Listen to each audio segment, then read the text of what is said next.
মুখ থেকে শোনা ঝরা বাণী, কাজ কর্ম তার হাদিস ও জানি।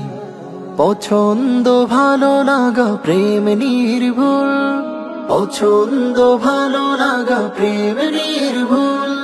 মন সমর্থন হাদিসের ফুল, হাদিসের সেই ফুল বুকে নিয়ে যারা মাতিয়ে তুলেছে আজ পৃথিবীর পাড়া। গে যাই তাদের আজ হাজারো সানা। حدثنا حدثنا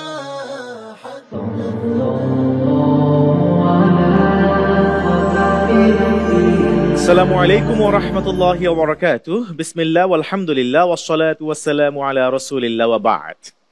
সুপ্রিয় দর্শক শ্রোতা, কাছে দূরে বিশ্ব জুড়ে যে যেখান থেকে যুক্ত আছেন, আপনাদের সবাইকে স্বাগত জানাচ্ছি ইলমে হাদিস বিষয়ক দেশের প্রথম Islamic mega reality show BRB নিবেদিত হাদ্দাসানা সিজন 2 অনিন্দ সুন্দর এই আয়োজনে। অনুষ্ঠানের title sponsor BRB cable industries, powered by BRB hospitals limited, co sponsor MRS industries limited. প্রিয় দর্শক শ্রোতা, বিআরবি নিবেদিত হাদ্দাসানার আজ 21তম পর্ব, তৃতীয় ও চতুর্থ রাউন্ডের ফলাফল অনুষ্ঠিত হবে আজকের এই পর্বে।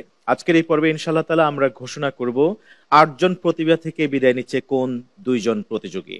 প্রিয় দর্শক শ্রোতা, ফলাফল ঘোষণার এই পর্বে শুরুতেই আমরা 2 জন শাইখুল হাদিসের সাথে পরিচিত হব এবং দেওয়ার চেষ্টা করব আলোকিত মঞ্চ থেকে তাদেরকে এবারের মতো সংবর্ধনা ও সম্মাননা। এই পর্যায়ে শুরু করা যাক শাইখুল হাদিস সংবর্ধনা ও সম্মাননার প্রথম সেগমেন্ট। প্রিয় দর্শক শ্রোতা, এই পর্যায়ে নিঃসন্দেহে আপনারা অপেক্ষার প্রহর গুনছেন জানার জন্য, দেখার জন্য এবারের সংবর্ধনা নিতে যাওয়া শাইখুল হাদিসকে। তাকে পরিচয় করিয়ে দেওয়ার আগে এই পর্যায়ে স্টেজে আসার জন্য বিনয়ের সাথে অনুরোধ করছি ওয়াবিহি ক্বালা হাদ্দাসানার মাননীয় চেয়ারম্যান এবং ভাইস চেয়ারম্যান মহোদয়কে। প্লিজ। আলহামদুলিল্লাহ আলহামদুলিল্লাহ আলহামদুলিল্লাহ আলহামদুলিল্লাহ। আসন গ্রহণ করেছেন ওয়াবিহি ক্বালা হাদ্দাসানার মাননীয় চেয়ারম্যান ফযিলাতুল শেখ শাহ মোহাম্মদ ওয়ালিউল্লাহ হাফিজাহুল্লাহ। আসসালামু আলাইকুম ওয়া রাহমাতুল্লাহি ওয়া বারাকাতুহু। ওয়ালাইকুম আসসালাম ওয়া রাহমাতুল্লাহি ওয়া বারাকাতুহু। আরো উপস্থিত হয়েছেন ফযিলাতুল উস্তাদ শেখ মুহাদ্দিস মাহমুদুল হাসান হাফিজাহুল্লাহ, অনারেবল ভাইস চেয়ারম্যান ওয়াবিহি ক্বালা হাদ্দাসানা।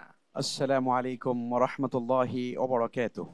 ওয়ালাইকুম আসসালাম ওয়া রাহমাতুল্লাহি ওয়া বারাকাতুহু। সুস্বাগতম জানাচ্ছি শেখ আপনাদের দুইজনকে। প্রস্তুত হাদ্দাসানা পরিবার, প্রস্তুত ঝলমলে এই হাদিসের মসনদ। এবার আমরা পরিচয় করিয়ে দিতে চলেছি আজকের এই পর্বের সংবর্ধিত হতে যাওয়া শাইখুল হাদিসের সাথে। তবে শুরুতেই পরিচিত হব ডকুমেন্টারির সাহায্যে। চলুন দেখে নেওয়া যাক।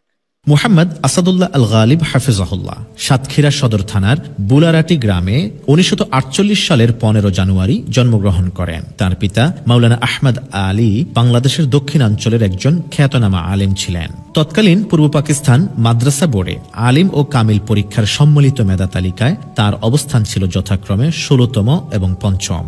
পরবর্তীতে তিনি কলারোয়া সরকারি কলেজ সাতক্ষীরা থেকে IA এবং সরকারি Majid Memorial city college Khulna থেকে BA পরীক্ষাতেও কৃতিত্বের সাথে উত্তীর্ণ হন। অতঃপর 1976 সালে তিনি ঢাকা বিশ্ববিদ্যালয়ের আরবি বিভাগ থেকে মাস্টার্স পরীক্ষায় অংশগ্রহণ করে প্রথম শ্রেণীতে প্রথম স্থান অর্জন করেন। 1992 সালে তিনি রাজশাহী বিশ্ববিদ্যালয় থেকে PhD ডিগ্রি লাভ করেন। মাতৃভাষা বাংলা সহ আরবি, ইংরেজি, উর্দু এবং ফার্সি ভাষায় তার রয়েছে যথেষ্ট দক্ষতা। জীবনের শুরু থেকেই ইলম চর্চার প্রতি তার আগ্রহ ছিল অপরিসীম।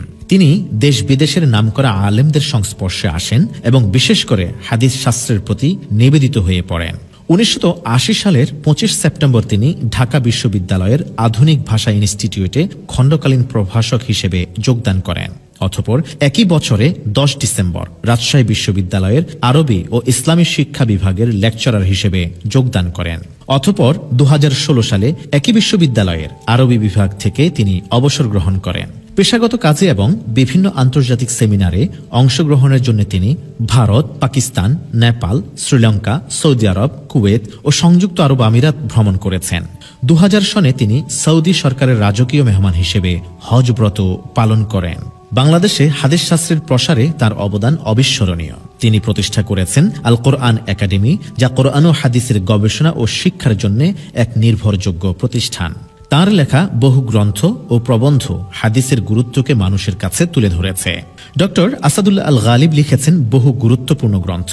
তিনি ধর্ম, রাজনীতি, অর্থনীতি, রাষ্ট্রনীতি, সাহিত্য প্রভৃতি বিষয়ে নিয়মিত লেখালেখি করেন। এছাড়াও তিনি বেশ কয়েকটি এমফিল, পিএইচডি সহ একাডেমিক গবেষণা কর্মসমূহ তত্ত্বাবধান এবং নিরীক্ষণ ও গবেষণা জার্নাল সম্পাদনার দায়িত্ব পালন করেছেন। ইতোমধ্যে প্রকাশিত হয়েছে তার রচিত ও অনুদিত প্রায় অর্ধ শতাধিক গ্রন্থ। হাদিস গবেষণায় অবদানের জন্য লাভ করেছেন বহু পুরস্কার এবং স্বীকৃতি। দেশের আলেম সমাজ ও সাধারণ মানুষের মধ্যে তার গ্রহণযোগ্যতা বিস্তৃত। তার বক্তৃতা, বইপত্র এবং দাওয়া কার্যক্রমের মাধ্যমে হাজার হাজার মানুষ ইসলামের সুশীতল ছায়ায় আশ্রয় নিয়েছেন। মহান আল্লাহ সুবহানাহু ওয়া তাআলা হাদিসের এই মহান পণ্ডিতকে দীর্ঘ হায়াত দান করুন, আমিন। আলহামদুলিল্লাহ, আমরা সংক্ষিপ্ত স্বরে পরিচিত হয়েছি আজকের এই পর্বে সংবর্ধনা দিতে যাওয়া শাইখুল হাদিসের সাথে। পাক ভারত উপমহাদেশ অন্যতম শ্রেষ্ঠ শিক্ষাবিদ এবং হাদিস বিশারদ, রাজশাহী বিশ্ববিদ্যালয়ের সুযোগ্য প্রফেসর ফদলতুল উস্তাদ ডক্টর মুহাম্মদ আসাদুল্লাহ আল গালিব হাফিজাহুল্লাহ, মুহতারাম আমির আহলে হাদিস আন্দোলন বাংলাদেশ। আমাদের উস্তাদ অন্য কাজে ব্যস্ত আছেন, কিন্তু তিনি ভুলেননি আলোকিত এই মঞ্চকে। তিনি পাঠিয়েছেন তার প্রতিনিধিকে আমন্ত্রিত এবং সংবর্ধিত হতে যাওয়া শাইখুল হাদিসের পক্ষে আমাদের ভালোবাসার খুদে উপহার গ্রহণ করবার জন্য স্টেজে আসতে অনুরোধ করছি আমাদের শাইখুল হাদিসের সুযোগ্য সন্তান ডক্টর আহমদ আব্দুল্লাহ সাকিব হাফিজাহুল্লাহকে। হাদিস তো হিরোই আলোকিত ছবি, মঞ্জিল বলে যায় হয় রোজ রবি। হাদিস তো হিরোই আলোকিত ছবি, মঞ্জিল বলে যায়। প্রিয় দর্শক শ্রোতা, অসংখ্য কিতাবের লেখক এবং সহিহ হাদিসের প্রচারক প্রসারে যিনি নিজের জীবনকে উৎসর্গ করতে চলেছেন, দীর্ঘ বছর বা যুগের পর যুগ ধরে যিনি খেদমত করছেন ইলমে হাদিসের, তারই সুযোগ্য সন্তান ডক্টর আহমদ আব্দুল্লাহ সাকিব হাফিজাহুল্লাহ, তিনি আলোকিত মঞ্চে এসছেন বাবার প্রতিনিধি হিসেবে। তারও সংক্ষেপে পরিচয় আমরা তুলে ধরছি। ডক্টর আহমদ আব্দুল্লাহ সাকিব, তিনি ডিরেক্টর হিসেবে কাজ করছেন রিসার্চ ডিপার্টমেন্ট অব হাদিস ফাউন্ডেশন বাংলাদেশ। অনারেবল চেয়ারম্যান হিসেবে দায়িত্ব পালন করছেন হাদিস ফাউন্ডেশন এডুকেশন বোর্ডের। সম্মানিত সম্পাদক হিসেবে দায়িত্ব পালন করছেন ইউথ ম্যাগাজিন তাওহীদের ডাক এই পত্রিকার। সম্মানিত সদস্য দারুল ইফতা হাদিস ফাউন্ডেশন বাংলাদেশের। সম্মানিত সদস্য board of executives Islamic complex রাজশাহীর এবং আত-তাহরিক টিভি অনলাইনের সম্মানিত স্পিকারের দায়িত্ব পালন করছেন। আপনাকে আমরা সুস্বাগতম জানাচ্ছি। আসসালামু আলাইকুম ওয়া রাহমাতুল্লাহি ওয়া বারাকাতুহু। ওয়া আলাইকুম আসসালাম ওয়া রাহমাতুল্লাহি ওয়া বারাকাতুহু। কেমন আছেন আপনি? আলহামদুলিল্লাহ, আল্লাহর রহমত, ভালো আছি। আলহামদুলিল্লাহ, সুযোগ হয়ে গেল আমাদের। ওস্তাদকে আমরা আজকে স্টেজে পাইনি, কিন্তু আমরা এই বলে আনন্দিত যে ওস্তাদকে এমনিতে তো আমরা পেয়েছি আলহামদুলিল্লাহ, তিনি আমাদের দাওয়াত কবুল করেছেন এবং আপনাকে পাঠিয়েছেন, সেই সুযোগে আপনাকেও আমরা পেয়ে গেলাম। শুকরিয়া। আমরা ওস্তাদ সম্পর্কে শুনতে চাই। একজন সন্তান হিসেবে বাবা সম্পর্কে মূল্যায়ন করতে আমার মনে হয় এর চেয়ে বেশি ভালো আর কেউ পারবেন না। এই জন্য আমাদের আজকে যাকে আমরা সংবর্ধনা দিতে চলেছি শাইখুল হাদিস, আমাদের ওস্তাদ সম্পর্কে আপনার কাছ থেকে সংক্ষেপে শুনতে চাই। উনি কেমন মানুষ, তার ব্যক্তিত্ব, ইলমে হাদিসের ওনার খেদমতের অবদানের দিকগুলি যদি আপনি একটু তুলে ধরতেন প্লিজ। বিসমিল্লাহ, আলহামদুলিল্লাহ, ওয়াসসালাতু ওয়াসসালামু আলা রাসূলিল্লাহ ওয়া আলা আলিহি ওয়া সাহবিহি ওয়া মান ওয়ালা। সম্মানিত অবিকলা হাদাসানা কর্তৃপক্ষ, এখানে মাননীয় ডাইরেক্টর উপস্থিত আছেন, ভাইস চেয়ারম্যান উপস্থিত আছেন আমাদের সম্মানিত আজকের অনুষ্ঠানের সঞ্চালক। আমি অত্যন্ত আনন্দিত যে আজকে আপনারা আমাদেরকে এমন একটি গর্বিত মঞ্চে উপস্থিত হয়ে গর্বিত হওয়ার সুযোগ দান করেছেন। বিশেষ করে আমার সম্মানিত পিতা প্রফেসর ডক্টর মোহাম্মদ আসাদুল্লাহ আল গালিব হাফিজাহুল্লাহ, তাকে আপনারা আজকের অনুষ্ঠানের আপনাদের অতিথি হিসাবে নির্বাচন করেছিলেন। যদিও তিনি এখানে উপস্থিত হতে পারেন নাই অসুস্থতার কারণে, কিন্তু আমি তার পক্ষ থেকে এখানে উপস্থিত হয়েছি এবং তার একজন গর্বিত সন্তান হিসাবে নিজেকে অত্যন্ত আনন্দিত বোধ করছি। আল্লাহ রাব্বুল আলামিনের অশেষ অনুগ্রহে আজকে তিনি এই ধরনের একটি সম্মাননা পেতে যাচ্ছেন। এজন্য তার সন্তান হিসাবে আমি গর্বিত বোধ করছি। তারপরে পরবর্তী যে প্রশ্ন করেছেন যে আমার বাবাকে আমি কেমনভাবে দেখছি, আমরা ওনাকে জন্ম থেকে দেখে আসছি পবিত্র কোরআন এবং সহিহ হাদিসের প্রচার এবং প্রসারে তিনি সর্বদাই মাঠে ময়দানে মঞ্চে সবসময় তাকে আমরা দেখেছি। কখনোই তাকে আমরা আসলে বাসাতে ওইভাবে পাইনি। ছোট থেকেই সর্বদাই তাকে দেখেছি মাঠে ময়দানে পবিত্র কোরআন এবং সহিহ হাদিসের দাওয়াত প্রচার এবং প্রসারের জন্য। এবং তিনি শুধুমাত্র হাদিস পড়ানো এটুকুতে সীমাবদ্ধ থাকেন নাই, বা জুমার খুতবা বা বিভিন্ন মঞ্চে আলোচনার মাধ্যমেই সীমাবদ্ধ নিজেকে রাখেন নাই। তিনি সর্বদা চেষ্টা করেছেন কিভাবে মানুষ প্র্যাকটিক্যালি হাদিসের চর্চা করতে পারে, হাদিস অনুযায়ী নিজের জীবনকে পরিচালনা করতে পারে, পবিত্র কোরআন এবং সহিহ হাদিস ভিত্তিক সমাজ গড়া যে স্বপ্ন, সেটা আমরা সবসময় তার মধ্যে দেখেছি। এবং সেই দাওয়াত নিয়ে তিনি সারা বাংলাদেশের প্রতিটা প্রান্তে প্রান্তে তিনি ভ্রমণ করেছেন। তিনি 1992 সালে হাদিস ফাউন্ডেশন বাংলাদেশ প্রতিষ্ঠা করেছিলেন। হাদিস ফাউন্ডেশন বাংলাদেশ প্রতিষ্ঠার মূল উদ্দেশ্যই ছিল যে হাদিস গ্রন্থগুলোকে বাংলায় অনুবাদ করা এবং এদেশের সমাজ ব্যবস্থায় হাদিসের চর্চাকে আরও বেশি ছড়িয়ে দেওয়া। সেই উদ্দেশ্যে নিয়ে 1992 সালে তিনি হাদিস ফাউন্ডেশন বাংলাদেশ প্রতিষ্ঠা করেন। তিনি আল্লাহ রাব্বুল আলামিনের অশেষ রহমতে এ পর্যন্ত প্রায় 90টা বই রচনা করেছেন। এবং তিনি মাসিক আত-তাহরিক পত্রিকা তিনি যার সম্পাদক, সেই পত্রিকায় নিয়মিত দার্সে হাদিস কলামটা তিনি লেখেন। এবং দার্সে হাদিস কলামে প্রকাশিত যে আর্টিকেলগুলো প্রকাশিত যেগুলো হয়েছে সেগুলোকে তিনি বর্তমানে সংকলন করে দার্সে হাদিস নামে একটা সিরিজ অলরেডি শুরু হয়েছে, তার একটি খণ্ড প্রকাশিত হয়েছে। আর আরেকটা বিষয়, বর্তমানে মুনকিরিনে হাদিসদের নিয়ে যে একটা ফিতনা, এই ফিতনাটা চরম আকার ধারণ করেছে বর্তমানে। এর আগে প্রায় 20 বছর আগেই তিনি সর্বপ্রথম হাদিসের প্রামাণিকতা শিরোনামে একটা বই রচনা করেছিলেন, যেটি 2004 সালে প্রকাশিত হয়েছিল। অর্থাৎ আজ থেকে 20 বছর আগে, যখন বাংলাদেশে হাদিস অস্বীকারের প্রবণতাটা সেইভাবে মাথাচাড়া দেয়নি, তিনি কিন্তু ঠিক তখনই এই বইটি প্রকাশ করে চেষ্টা করেছিলেন যেন এই ফিতনাটা সমাজের বুকে না ছড়ায়। এবং পরবর্তীতে আমি যখন পিএইচডি করতে গেলাম, তখন আমার বাবা তিনি পরামর্শ দিয়েছিলেন যে হাদিসের প্রামাণিকতার উপরেই তোমাকে পিএইচডি করতে হবে। এবং আল্লাহ রাব্বুল আলামিনের অশেষ রহমতে সেই কাজটা আল্লাহ রাব্বুল আলামিন আমার দ্বারা সমাধা করিয়ে নিয়েছেন। এবং 2019 সালে ইসলামী শরীয়তে হাদিসের গুরুত্ব ও প্রামাণিকতা এই শিরোনামে আমি রাজশাহী বিশ্ববিদ্যালয় থেকে আমার পিএইচডি সম্পন্ন করতে সক্ষম হই, আলহামদুলিল্লাহ। এবং এর পিছনে তারই মূল প্রেরণা ছিল। তো এভাবে তিনি সর্বদাই চেষ্টা করেছেন বাংলাদেশের বুকে পবিত্র কোরআন এবং সহিহ হাদিস ভিত্তিক সমাজ গড়ার জন্য যা যা করণীয় তিনি সর্বোচ্চটুকু দিয়ে করার চেষ্টা করেছেন। সেজন্য আমি নিজে আজকের অনুষ্ঠানে এসে বিশেষ করে অত্যন্ত আনন্দিত বোধ করছি যে আজকের অনুষ্ঠানটা মূলত হাদিস প্রচারের জন্যই নিবেদিত। বাংলাদেশের মানুষের কাছে, মানুষের দোরগোড়ায় হাদিসকে পৌঁছে দেওয়ার জন্য এমন একটি আয়োজনে আজকে আমার বাবাকে এভাবে সংবর্ধনা দেওয়া হচ্ছে, এটা নিঃসন্দেহে আমাদের জন্য অত্যন্ত আনন্দের, সন্তান হিসাবে আমাদের জন্য অত্যন্ত গর্বের। তো আমি আন্তরিকভাবে ধন্যবাদ জানাচ্ছি, কৃতজ্ঞতা জানাচ্ছি অবি ক্বালা হাদাসানা কর্তৃপক্ষের প্রতি। ধন্যবাদ আপনাকে, চমৎকার করে আপনি বলছিলেন। আসলে আমরা খুবই আনন্দিত যে আমাদের শেখুল হাদিস প্রফেসর ডক্টর আসাদুল্লাহ আল গালিব হাফিজাহুল্লাহকে, তিনি অসুস্থ আমরা জানতে পারলাম। দোয়া করছি আল্লাহ তাআলা তাকে যেন সুস্থতা নসিব করেন এবং তার হায়াতে বারাকা নসিব করেন। ইলমে হাদিসের যে খেদমতের আঞ্জাম তিনি দিয়ে চলেছেন, আল্লাহ তাআলা এটা যেন আরো দীর্ঘ করেন। জাযাকুমুল্লাহ খাইরান।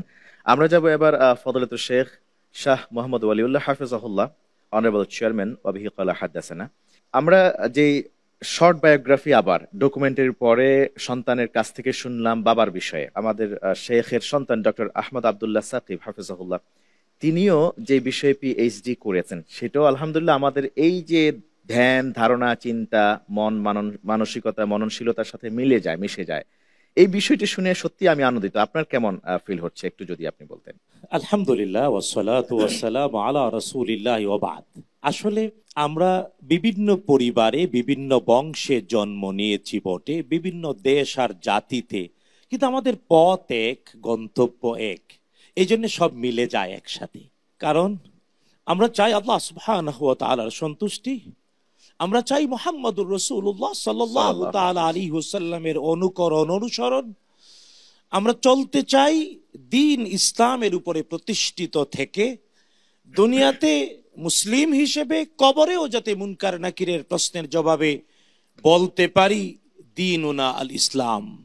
তাই আমাদের স্লোগান রাদিনা বিল্লাহি রাব্বান ওয়া বিল ইসলামি দীনান ওয়া বিমুহাম্মাদিন সাল্লাল্লাহু আলাইহি ওয়াসাল্লাম নবিয়্যান ওয়া রাসূলা।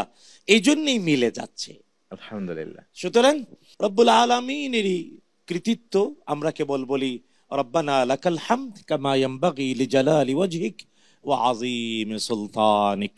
আমি আরেকটু যুক্ত করে বলতে চাই আপনার, কারণ আজ আমরা যাকে সংবর্ধনা দিচ্ছি, যদিও আল ওয়ালাদু সিররুন লি আবি, বিখ্যাত একটি আরবি প্রবাদ, আল ওয়ালাদু সিররুন লি আবি, সন্তান তার পিতার প্রতিচ্ছবি হয়। কারণ আসল সবকিছু মূলেই ফিরে যায়, কুল্লু শাইইন ইয়ারজিউ ইলা আসলি। আমার ভাই ডক্টর আহমদ আব্দুল্লাহ সাকিব আসলেই শ্রেষ্ঠ বাবার উত্তম সন্তান, আল্লাহ তাআলা কবুল করুন। আর হ্যাঁ, আজকে যে যাকে আমরা সংবর্ধিত করছি তার পরিচয় এমন যে তিনি বিশ্ববিদ্যালয়ের শিক্ষক। আর বিশ্ববিদ্যালয়ের শিক্ষক মানেই এটা সারা পৃথিবী বিতর্কের ঊর্ধ্বে বুঝে জ্ঞান চর্চার শ্রেষ্ঠ পাদপীঠ, যেখান থেকে পৃথিবী পরিচালনার সকল তথ্য আর তথ্যকে উপস্থাপন করা হয়। কারণ এটা ভুললে চলবে না, জ্ঞান দিয়েই পৃথিবীর ডানলপে চলে না। বিশ্ব ডানলপ ওইটা আমি বলছি একটা চাকা, বলে বিশ্ব চলে ডানলপে, না, বিশ্ব চলে জ্ঞানে। তাই জ্ঞান চর্চার পাদপীঠ বিশ্ববিদ্যালয়, যাকে আমরা সংবর্ধিত করছি আলহামদুলিল্লাহ। অবি ক্বালা হাদাসানা কর্তৃপক্ষ সত্যিই আল্লাহ তাআলার প্রশংসা করছে, রব্বুল আলামিন কবুল করেছেন। তাই যাকে আমরা সংবর্ধিত করছি তিনি বিশ্ববিদ্যালয়ের সফল সার্থক অবসরপ্রাপ্ত অধ্যাপক। 2 নাম্বার, তিনি 90টির উপরে বই লিখেছেন, প্রত্যেকটি বই মৌলিক, সুবহানাল্লাহ, এবং প্রত্যেকটি বইয়ের উপরে একাধিক পিএইচডি হতে পারে, আমি নিজে তার সাক্ষী। শুধু তাই না, এতটুকুন বলি যে তিনি জীবনের বাঁকে, রাস্তার পর্দার অন্তরালের ঝামেলার কারণে কিছুদিন তাকে জেলখানায় রেখেছিল কোনো জালেমরা, কিন্তু জেলখানার বন্দি দশা জীবনেও তিনি বিখ্যাত, এমনকি অনেকগুলো গবেষণা থিসিসের উপযোগী জিনিস তিনি জাতিকে উপহার দিলেন। ঠিক বলছি ভাই? কি জানি লিখছেন? উনি জেলখানাতে তাফসিরুল কোরআনটা রচনা সম্পন্ন করেছেন, তারজমাতুল কোরআন করেছেন, এবং সবচেয়ে বড় কথা আল্লাহ রসুলের সিরাতুর রসুল সাল্লাল্লাহু আলাইহি ওয়াসাল্লাম রচনা করেছিলেন, নবীদের কাহিনী রচনা করেছিলেন, আরো বেশ কয়েকটি গুরুত্বপূর্ণ গ্রন্থের পাণ্ডুলিপি তিনি জেলখানাতে সম্পন্ন করেন আলহামদুলিল্লাহ। এই যে বন্দি জীবনকে আসলাফদের অনুকরণ তার জীবনে, শুধু তাই না, ওই যে ভাই বলল না, ওনারা সন্তান হয়েও বাসায় পায় না, হয় পড়ার টেবিলে, লেখার টেবিলে, না হয় ক্লাসে, না হয় মসজিদে, না হয়, কারণ এখনো একটা বিখ্যাত মানে অনেক বড় মাদ্রাসার তিনি পরিচালনা করেন, ক্লাস নেন। তার মানে সকাল থেকে সন্ধ্যা, জীবনের পরন্ত বিকেল দেখলে, হিসেব করলে সবটাই জ্ঞানের জন্য উৎসর্গিত জীবন। সুতরাং ওই জীবনকে অবি ক্বালা হাদাসানা সংবর্ধিত করতে পেরেছে কেবল দায় থেকে। আল্লাহ তাআলা এই জাতিতে আরো আরো অনেক এমন জ্ঞানী দিয়ে ধন্য করুন, আমিন। আর ইলমে হাদিস এর পথ চলাকে মসৃণ করে দিন, আল্লাহুম্মা আমিন।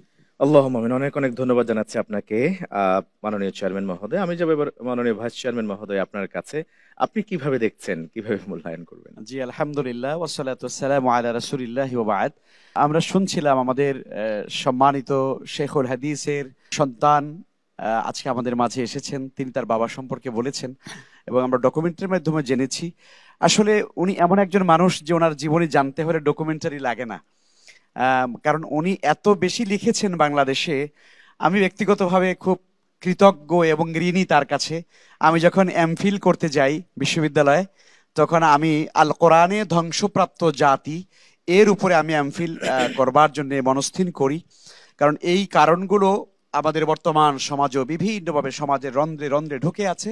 তো আমার সম্মানিত সুপারভাইজার স্যার বললেন যে এটিকে আরো নতুন আঙ্গিকে মানুষের কাছে উপস্থাপন করার একটু চেষ্টা করেন আল কোরআন থেকে। তো আমি তখন চিন্তা করলাম যে এই ব্যাপারে আসলে কি সহযোগিতামূলক বই, সাপোর্টিং বুক পাওয়া যায়। আমি সর্বপ্রথম যে বইটি আমার হাতের নাগালে পেয়ে গেলাম সেই বইটি প্রফেসর ডক্টর আসাদুল্লাহ আল গালিব স্যারের নবীদের কাহিনী, এবং সেই বইয়ের ভেতরে আসলে আমার এত বেশি আমার সেখান থেকে সহযোগিতা হলো, মানে মৌলিকভাবে যেটা গবেষকদের যেই তথ্যগুলো লাগে সেটা হচ্ছে উইথ রেফারেন্স। স্যারের প্রতিটি লেখা তো মাশাআল্লাহ উইথ রেফারেন্স, এতে করে আমাদের জন্য অনেক বেশি হেল্প হয়েছে। আমি সেই থেকে স্যারের এত বেশি ভক্ত এবং তার কাছে ঋণী, যেটা আমি আসলে বলে শেষ করতে পারবো না। আর আজকে আমরা স্যারের সুসন্তানকে এখানে পেয়েছি, আমি শুধু একটি শব্দ দিয়েই বলতে চাই, করিম ইবনে করিম। আসলে এটাই হলো সবচেয়ে বড় পরিচয়। বাবা যেরকম করিম এবং তার সন্তানও ঠিক একইভাবে করিম এবং সম্মানিত। আমরা আজকের অবিহি ক্বালা হাদ্দাসানা জাতির এমন একজন শ্রেষ্ঠ শিক্ষাবিদ এবং সন্তানকে আমরা কিছুটা হলেও সংবর্ধিত করতে পেরে আমরা নিজেরা নিজেদেরকে ধন্য মনে করছি। আমরা স্যার নেক হায়াত কামনা করি, এই জাতির জন্য তার আরো বেশি খেদমতে রেখে যাওয়া দরকার বলে আমরা মনে করি। আল্লাহ তাআলা স্যারকে নেক হায়াতে ধন্য করুন, আমিন। আমিন। ধন্যবাদ আপনাকেও মাননীয় ভাইস চেয়ারম্যান মহোদয়। ওয়াবিহি ক্বালা হাদ্দাসানা, চমৎকার করে আপনি বললেন যে আপনি সেখান থেকে এতটুকু নিয়েছেন, এটা আমাদের জানা ছিল না, আজকে নতুন করে আবার জানতে পারলাম। জাযাকুমুল্লাহ খাইরান। আমরাও ইনশাআল্লাহ তাআলা অতি শীঘ্রই আপনার সেই এমফিলের রেজাল্ট আমরা পেয়ে যাব ইনশাআল্লাহ। এমফিল হয়ে গেছে, আপনার পিএইচডি চলছে এখন। মাশাআল্লাহ মাশাআল্লাহ, জাযাকুমুল্লাহ খাইরান। আমরা আপনার কাছে জানতে চাইবো, আমি যেটা আরো ভালো লেগেছে, সুবহানাল্লাহ, আমি চেয়ারম্যান মহোদয়ের সাথে একটু আগে বলছিলাম যে আমাদের যে স্বপ্ন নিয়ে আমরা পথ চলা শুরু করেছি, যে সেখানে মিলে গেল একটা জায়গায়, কারণ আমার তো সিরাতে মুস্তাকিম আলটিমেট ডেস্টিনেশন তো এক জায়গায় গিয়ে আমাদের নিবন্ধিত হতে হবে।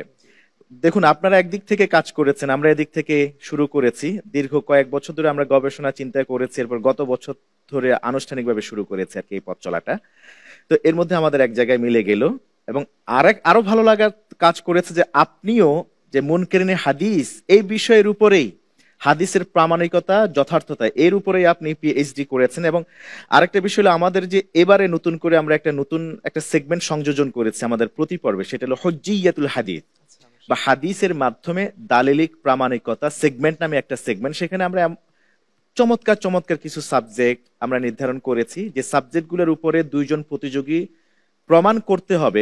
আমি যদি কোরআন মানি শুধু হাদিস না মানি, তাহলে আমি কি করে ওযু করব, কি করে সালাত পড়ব, কি করে মুজার উপর মাসেহ করব, এই যে শরঈ বিধানগুলি কিভাবে আমি গ্রহণ করব। অতএব যারা এটা মানে হাদিসকে মানেন না, হাদিসের দালিলিকতাকে অস্বীকার করেন, তারা কি করে প্রকৃত ঈমানদার আর মুসলিম হবেন, এই বিষয়ের উপরে তারা আলোচনা করে এবং একজন বিজ্ঞ আলোচক প্রতি পর্বে কথা বলে থাকেন। আপনিও এই বিষয়ের উপর পিএইচডি করেছেন, এটা শুনে আরো ভালো লাগছে। এই পর্যায়ে আমাদের চিন্তা এবং আপনাদের যে কাজ বড় পরিসরে সবকিছু মিলিয়ে আমাদের এই আয়োজনটাকে আপনার কেমন মনে হচ্ছে, বা এটা নিয়ে আপনার মূল্যবান মন্তব্য শুনতে চাই। অনেক ধন্যবাদ আপনাকে। অসাধারণ একটা প্রোগ্রাম। গতবারই আমরা শুনেছিলাম যে অবিহি ক্বালা হাদ্দাসানা এই নামে একটি প্রোগ্রাম চালু হচ্ছে। তখন থেকে আমরা চিন্তা করেছিলাম আমাদের যে পরিচালিত মাদ্রাসাগুলোকে আছে সেগুলোকে আমরা উৎসাহিত করব, তারা যেন এই প্রতিযোগিতায় অংশগ্রহণ করে। তো আলহামদুলিল্লাহ, এই প্রতিযোগিতায় শুরু হওয়ার পর থেকে আমাদের ছাত্রদের মধ্যে আমরা যথেষ্ট একটা সাড়া দেখছি এবং তারাও চেষ্টা করছে এই প্রোগ্রামে অংশগ্রহণ করার জন্য। সবচেয়ে বড় কথা, আমরা যেটা আমাদের মাননীয় চেয়ারম্যানের কাছে শুনেছি, যে তিনি মূলত যে কাজটা করতে চাচ্ছেন, যে হাদিসকে নিয়ে যে একটা সংশয় তৈরি করার কিছু মানুষের প্রয়াস শুরু হয়েছে, সেটার বিরুদ্ধেই তার একটা বড় সংগ্রামের অংশ হচ্ছে আজকের এই প্রোগ্রামটা। এই প্রোগ্রামের সাথে আসলে আমরা জন্ম থেকে জড়িত আমার বাবার কারণে, এবং আমার বাবা তো আরো আগে থেকে জড়িত এর সাথেই। তো তিনিও নিশ্চয়ই এটা জানলে খুশি হবেন। আসলে উনি যেহেতু টিভি বা মিডিয়ার সাথে ওইভাবে সম্পৃক্ত নন, সব বিষয় হয়তো ওনার জানা নেই, কিন্তু এই বিষয়টা যদি উনি জানেন, নিঃসন্দেহে উনি অত্যন্ত খুশি হবেন। তো আমরা আন্তরিকভাবে ধন্যবাদ জানাচ্ছি মাননীয় চেয়ারম্যানকে এবং হাদ্দাসানা কর্তৃপক্ষকে, যে তারা এই ধরনের একটি চমৎকার আয়োজন করেছেন। আমাদের তো হাজারো ধরনের আয়োজন হচ্ছে, কোরআন নিয়ে আয়োজন হয়, সিরাত নিয়ে আয়োজন হয়, কিন্তু হাদিস নিয়ে আয়োজন আমার মনে হয় বাংলাদেশে এটাই প্রথম। যারা এই আয়োজন করেছেন নিঃসন্দেহে তারা একটা অনেক বরকতময় একটা অভিযান শুরু করেছেন। আমরা আন্তরিকভাবে কামনা করছি যেন এই অনুষ্ঠানটা যেন জারি থাকে। দুইবার হয়েছে, 2টা সিজন হয়ে গেছে। আমরা আশা করছি নেক্সটে আরো সম্প্রসারিতভাবে এই আয়োজনটা হবে, এবং প্রত্যেক মাদ্রাসাগুলোতে বিশেষ করে প্রচারণাটা দরকার, যেন তারা এই ধরনের আয়োজনে অংশগ্রহণ করতে পারে, সাধারণ মানুষ যেন এখানে অংশগ্রহণ করতে পারে, সেই সুযোগটা ইনশাআল্লাহ তৈরি করবে হাদ্দাসানা কর্তৃপক্ষ। এটা আমরা আন্তরিকভাবে কামনা করছি। ধন্যবাদ আপনাকে, চমৎকার করে আপনি বললেন। আমরা এই পর্যায়ে আমাদের ওস্তাদের জন্য, আমাদের শেখুল হাদিস প্রফেসর ডক্টর মোহাম্মদ আসাদুল্লাহ আল গালিব হাফিজাহুল্লাহ, ওনার জন্য আমাদের ভালোবাসার খুদে কিছু উপহার আছে। আপনি তার পক্ষ থেকে এসছেন, আমরা ওস্তাদ নিশ্চয়ই আমাদেরকে দেখবেন, জানবেন আপনার মাধ্যমে। আমরা অনুরোধ করছি আপনার মাধ্যমে শেখের কাছে আমাদের এই উপহারগুলি যদি গ্রহণ করা হয়, তাহলে আমরা কৃতজ্ঞ হব ইনশাআল্লাহ। অনেক ধন্যবাদ। একটু মজার কথা বলি। আসলে যখন ফার্স্টে মাননীয় চেয়ারম্যান সাহেব আমাকে বললেন বিষয়টা, তা আমি ওনার কাছে উপস্থাপন করার পরে বলছেন যে আমি হাদিসের ব্যাপারে বা হাদিস নিয়ে আমি কোনো একাডেমিক লেখা তো ওইভাবে লিখি নাই। তো আমি যদি ভবিষ্যতে, উনি মিশকাতুল মাসাবিহের ব্যাখ্যাও শুরু করেছিলেন জেলখানাতে, আলহামদুলিল্লাহ ওটাও হয়তো বা আর কয়েক মাসের মধ্যে প্রকাশিত হবে, প্রথম খণ্ডটা। তো বলছেন যদি ওইটা প্রকাশিত হয় তাহলে একটা যৌক্তিকতা ছিল। তা আমি তো হাদিস নিয়ে কোনো অবদান রাখি নাই, আমাকে কেন সম্মাননা দেবে? উনি সবসময় নিজেকে একটু এই সমস্ত জায়গা থেকে গুটিয়ে রাখতে চান। আসলে প্রত্যেক জায়গাতেই যারা আসলে অরিজিনালি খেদমত করেন, ইখলাসের সাথে খেদমত করেন, তারা আসলে সম্মাননা পাওয়ার জন্য খেদমত করেন না, তারা চেষ্টা করেন যে আল্লাহ রাব্বুল আলামিনের দেওয়া দায়িত্বটা সাধ্যমতো পালন করার জন্য। তো সেই জায়গা থেকে ওনাকে এখানে আনতে পারতাম কিনা সেটা আমার সন্দেহ আছে। তবে নিঃসন্দেহে উনি আপনাদের এই প্রোগ্রাম, তিনি নিঃসন্দেহে এটাকে পজিটিভলি নেবেন এবং এটার জন্য অবশ্যই তিনি দোয়া করবেন, এটা আমি নিশ্চিত। তো আপনাদের এই সম্মাননা নিঃসন্দেহে আমরা সন্তান হিসাবে নিঃসন্দেহে গর্বিত বোধ করছি তার এই সম্মাননার জন্য। জাযাকুমুল্লাহ খাইরান। আমি আমাদের চেয়ারম্যান এবং ভাইস চেয়ারম্যান মহোদয়কে আমাদের এই ভালোবাসার উপহারটুকুন আমাদের শেখের জন্য তুলে দেওয়ার জন্য অনুরোধ করছি। রসুলের মুখ থেকে শোনা ঝরা বাণী, তার কাজ কর্ম সুন্নাতা জানি। শেখুল হাদিস প্রফেসর ডক্টর মোহাম্মদ আসাদুল্লাহ আল গালিব হাফিজাহুল্লাহর জন্য বিআরবির পক্ষ থেকে নগদ 50,000 টাকার অর্থ সম্মাননা, ওয়াবিহি ক্বালা হাদ্দাসানার পক্ষ থেকে সম্মাননা ক্রেস্ট, আল হারামাইন পারফিউমসের পক্ষ থেকে মূল্যবান আতর ও সুগন্ধি, ওয়াবিহি ক্বালা হাদ্দাসানা প্রকাশন থেকে প্রকাশিত 4টি গ্রন্থ, কোহিনুর কেমিক্যালসের পক্ষ থেকে মূল্যবান গিফট, সবুজপত্র পাবলিকেশনসের পক্ষ থেকে বেশ কিছু মূল্যবান বই। জাযাকুমুল্লাহ খাইরান। আমরা সম্মানিত বোধ করছি মুহতারামা, আপনি আমাদের ভালোবাসার হাদিয়াটুকুন গ্রহণ করেছেন আপনার বাবার পক্ষে, এজন্য আমরা সত্যি গর্বিত, আনন্দিত। জাযাকুমুল্লাহ খাইরান। ধন্যবাদ জানাচ্ছি আমাদের দুইজন কর্তৃপক্ষকে, ওয়াবিহি ক্বালা হাদ্দাসানা মাননীয় চেয়ারম্যান এবং ভাইস চেয়ারম্যান মহোদয়কে। প্রিয় দর্শক শ্রোতা, আপনারা দেখছিলেন ইলমে হাদিস বিষয়ক দেশের প্রথম Islamic mega reality show BRB নিবেদিত হাদ্দাসানা সিজন 2। অনুষ্ঠানের title sponsor BRB cable industries, powered by BRB hospitals limited, co sponsor MRS industries limited.